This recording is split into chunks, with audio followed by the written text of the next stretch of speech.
CBS News Miami. Good afternoon, and thank you for joining us. I'm Naja Sherman, and welcome to CBS News Miami's 4 p.m. Quickcast. Let's take a look at today's top stories. In Lauderdale Lakes, fire rescue says 3 students were rushed to the hospital. They were showing signs of an overdose. This happened at Lauderdale Lakes Middle School. It's along Northwest 30th Avenue. Authorities tell us they don't know what the students took, but are working to find out. We're going to have more on this developing story tonight at 5. A woman charged with causing a deadly crash remains in jail this afternoon. 28-year-old Daimaras Pecan faces vehicular homicide charges. She appeared before a judge on Sunday. Police say she was driving on a suspended license when the crash happened Friday morning. It was at the intersection of Southwest 21st Terrace and 92nd Avenue. Police say Pecan was driving the pickup truck that blew through a stop sign. She was trying to get away from police and hit a van with 2 men inside. Those men were critically injured. Police say one of Pecan's passengers died at the scene. We have new details on arrest out of Miami Beach. Rapper Rich the Kid is now facing charges. Police tell us the rapper, whose real name is Dimitri Roger, approached police. At the time, they had sectioned off parts of Collins Avenue and were investigating a bomb threat. Rogers was denied entry into his hotel because of the investigation, and that's when he allegedly tried entering the hotel through the back entrance, but was stopped by hotel security. Roger then refused to leave. He was arrested on charges of trespassing. Now to the Israel-Hamas war. The World Health Organization is warning the healthcare situation in Gaza has reached horrible levels. In a televised address, Israel's prime minister called on Hamas to surrender. Hamas says Israel will not recover the remaining hostages by force, only through negotiations. But key mediators say ceasefire discussions are fading. About 90% of Gaza's population has been displaced. The head of the UN World Food Program says half are starving. We have come to a point where we're not sure if we are able to fulfill our mandate and provide assistance to people in need in Gaza. The UN General Assembly scheduled an emergency meeting tomorrow. It's to vote on an immediate ceasefire in Gaza. On Friday, the U.S. blocked a similar effort by the Security Council. On Saturday, the Biden administration announced it approved the emergency sale of ammunition to Israel, bypassing Congress. Always alerting, always tracking. This is Next Weather. And taking a live look at downtown Miami, what a beautiful day across South Florida. Let's get right to Next Weather meteorologist Cindy Pressler. Cindy, what is in store for this week? I don't think you're going to want to hear this, Naja. Yeah, things are going to be going downhill quite quickly. Tomorrow should be another dry day. Those winds will start picking up. And then we've got a lot of rain coming in, as much as we could actually see flooding. That'll start Wednesday, and it looks like all the way through the weekend at this point. We've got a lot of clouds out there today with a little peaks of sunshine here and there. Temperature now 70 degrees. High today in Miami so far has been 73. 69 though in Fort Lauderdale. Winds out of the north. That front that came through overnight has pushed our winds back around to the north again with this drier air pushing in. So this is what's next. Still a chilly start tomorrow, but again, a dry day. Windy, wet stretch starting on Wednesday. You got some plans outdoors. The end of the week. This is something we're going to watch very carefully. Heavy rain and flooding is going to be possible. We've got a system that's just going to sit, and looks like that rain will just train itself across South Florida. There's the front that came through. Clouds continue to stream in from the Gulf of Mexico. Winds dropping down overnight tonight, and then tomorrow, northeasterly winds. We could see gusts up to 25 miles per hour, and that's just the beginning. It gets even windier, but there will be some marine interest here. We have a small craft advisory in effect until 8 p.m. Wednesday along the Atlantic waters, and again down here in the lower Keys. That's the situation. We could see some gusts up to 40 knots, seas up to 10 feet. And of course, we also have a high rip current risk this Tuesday morning through Wednesday evening right along the coastal areas. Dangerous surf going on out there. So this is what we're looking at. Cool pattern. Temperatures will stay in the 70s, so we're not looking at 80s right now, but that front that came through is going to kind of retrograde or move back to the north again, kind of stall out over the straits. So here comes the moisture.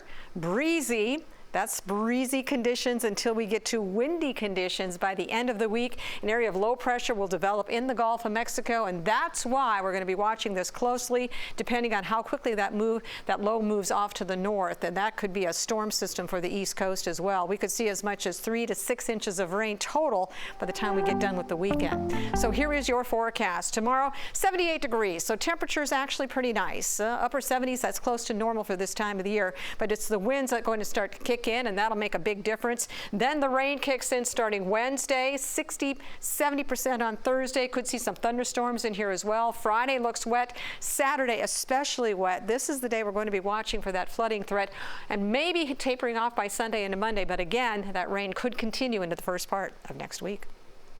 All right, thank you, Cindy.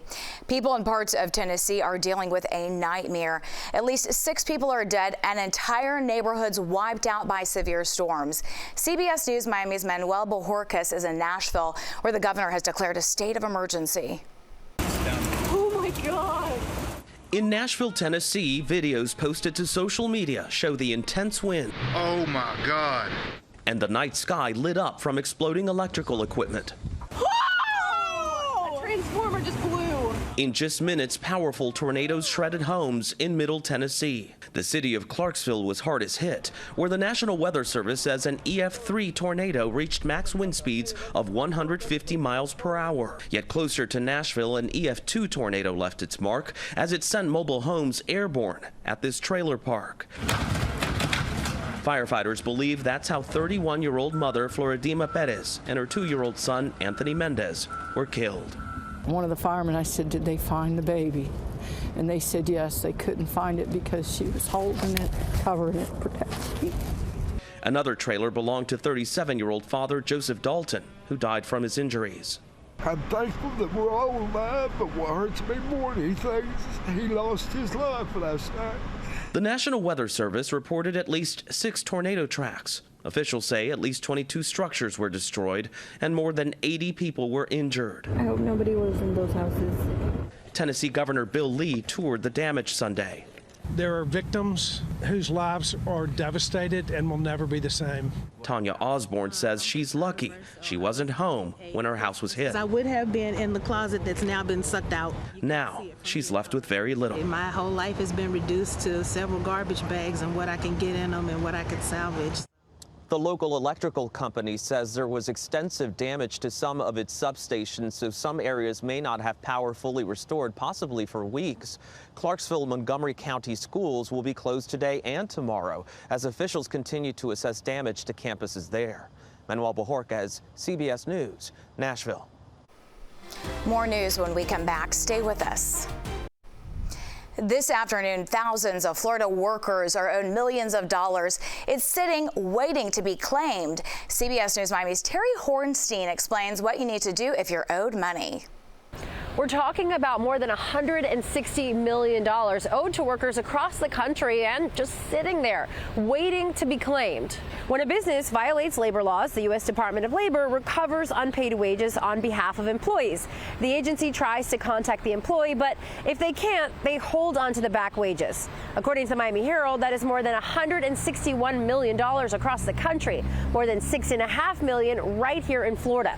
There are 14,000 workers owed money in the state. Miami-Dade with the most money owed to workers across Florida. We're talking about more than $863,000 owed to workers here. In Broward, more than $540,000 waiting to be claimed. So the big question, how to get that money? Well, to do so, you can log on to the Workers Owed Wages database and search for your employer's business. If you find their business, then you will put your name in. You may need to upload certain documentation. You can also call them for more information and the steps to do this. It is definitely worth checking as soon as you can. So the Department of Labor only holds on to this money for 3 years before they're required to turn it over to the U.S. Treasury. So the sooner you do this, the better. I posted an article on our website, cbsmiami.com, with all the information and the links you need to check if you are owed some of that money. In Miami, Terry Hornstein, CBS News Miami. Happening now, Tri-Rail is making adjustments to its regular schedule. That's because it's gearing up to expand service to downtown Miami. The hope is for service to swing east to Miami Central Station, and that's where Brightline stops. And it's near the Metro Rail and Metro Mover stop. The current route brings riders down through tracks through Hialeah and Miami International Airport. If you are flying this Christmas, expect some crowds at the airport. AAA forecasts record-setting air travel during this Christmas and New Year's travel periods. Airports could see about 7.5 million passengers between Saturday, January or December 23rd and Monday, January 1st. The roads are also expected to be busy this year. In total, more than 115 million Americans will likely travel over that 10-day period. Now to Fins on CBS Miami. The Dolphins will be back under the primetime lights tonight. They take on the Tennessee Titans on Monday Night Football. This is a look at Hard Rock Stadium this morning from Chopper 4. The Fins have won 3 straight games. The Titans are winless on the road this season. Despite that, the Dolphins say they remain focused. The amount of competition that flows through this building each and every day is wild, man. And it just naturally flows, man. And then when we go to the practice field, you got, some of the, top guys at their positions competing at high levels, going at it, ones on ones each and every day. So that's kind of how we keep that mindset. The Dolphins and Titans kick off at 8:15, and make sure to join us tonight after the game. We wrap up all the action with 5th quarter. That's live on TV 33 right after the game. The presidential pardoning of the turkey has become an American tradition. But here in Miami, we embrace Noche Buena, a tradition of our own. Earlier today, Miami-Dade Mayor Daniela Levine Cava pardoned not 1, but 2 pigs. It was at the 6th annual pig pardoning ceremony at Latin Cafe 2000 in Miami. This year, the 2 celebrity-named pigs are Taylor and Travis. It is, of course, a nod to Travis Kelce and Taylor Swift. Travis and Taylor will get to spend the rest of their lives at a South Florida animal sanctuary. Gotta love it.